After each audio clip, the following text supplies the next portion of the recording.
Arts Night. Ito po ay annual event ng Intellectual Property of the Philippines sa RIPOPhil na binibigyan po natin parangal ang ating pong mga exemplary na mga inventors, creators, innovators sa larangan po ng sine. Meron pong patents, trademarks, audiovisual, at binibigyan din po natin ng parangal ang mga iba pong opisina na katulong po natin, no, sa pagpapalaganap po ng intellectual property sa buong Pilipinas. Kasama na rin po ang mga ibang government agencies.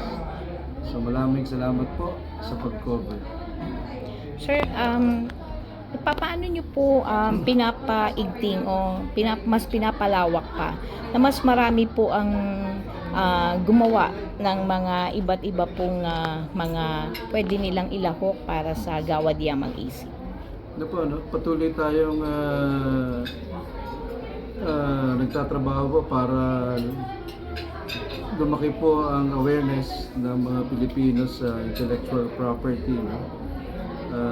Alam po natin naman na technical ang masyadong intellectual property.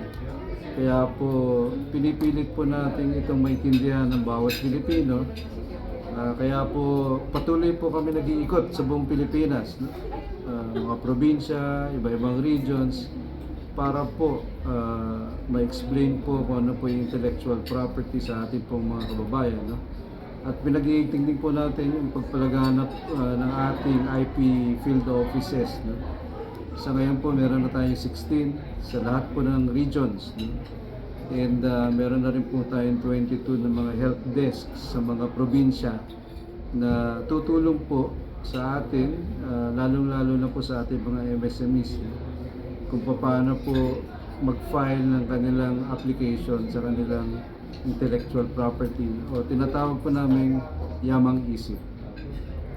Imbitahan nyo po yung ating mga kababayan, lalo na po yung ating mga kabataan, sir.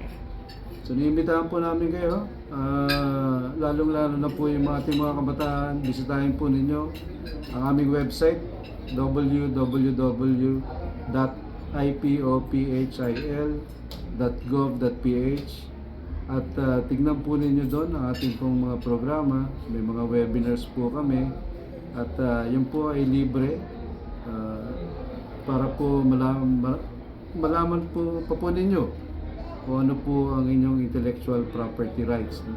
Lalong-lalo na po dito sa ating mga creators, sa ating mga kabataan ngayon na mahilig maglaro ng mga games, mga computers.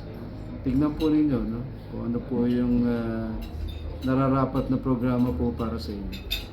Thank you so much, sir.